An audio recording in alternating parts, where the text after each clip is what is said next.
على هامش الاجتماع الإقليمي لمنتدى الاقتصاد العالمي والذي انعقد في إسطنبول، التقيت بوزير الاقتصاد المغربي سيد نزار بركة، وأكد أن المغرب تعتمد خطة لتنويع اقتصادها عبر تحفيز قطاعات جديدة وتحسين مناخ الأعمال، متوقعا تراجع معدل النمو هذا العام إلى 3.14% بسبب تراجع الإنتاج الزراعي وتأثر بلاده بأزمة اليورو.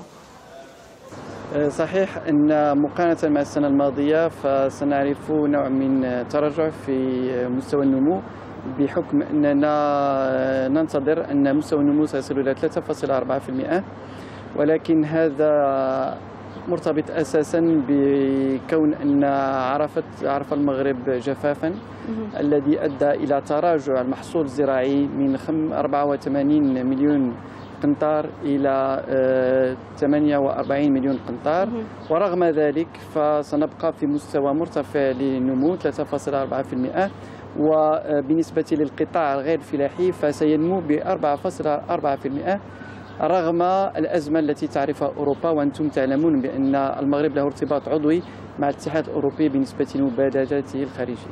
وهذا حيخليني أسأل السؤال القادم: ما هو الأكشن بلان أو الخطة التي وضعت من قبل الحكومة المغربية لرفع مستوى النمو، خصوصا كما ذكرت أن أوروبا هو أهم شريك تجاري للمغرب، أزمة منطقة اليورو لم تنتهي بعد، القطاع المصرفي له قصته، وبالتالي يمكن المغرب لازم أن يرى يمكن سبل أخرى لدعم أو تحفيز النمو خلال هالفترة. هو بالنسبة للمغرب، بالنسبة للخطة التي وضعناها فهي ترتكز على 3 ركائز. الركيزة الأولى وهو تنويع الاقتصاد الوطني، أي أن نعمل على تحفيز قطاعات جديدة. في هذا الإطار فلنا كذلك في هذا المجال مجال السيارات، فاليوم رونو انطلق في تصدير سياراته للخارج انطلاقا من المغرب، القطاع الصناعي 400 ألف سيارة سنويا إن شاء الله. هذا هو الهدف الذي سيتحقق في 2015. من جهة أخرى هنالك كذلك قطاع صناعة الطيران، فهنالك بومباردي الذي سيستثمر في المغرب من أجل كذلك تركيب طياراته.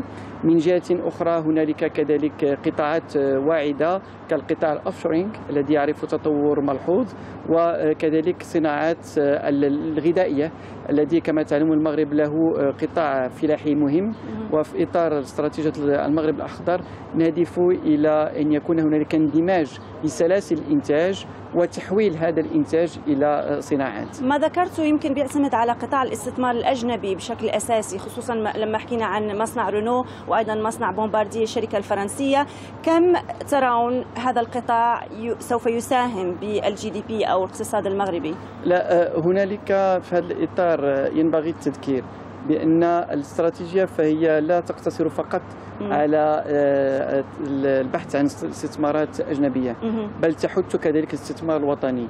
في هذا الإطار لنا لجنة يترأسها رئيس الحكومة، وهي لجنة مختلطة بين القطاع العام والقطاع الخاص، التي تهدف إلى وضع استراتيجية لتطوير مناخ الأعمال وتحسينه في بلادنا.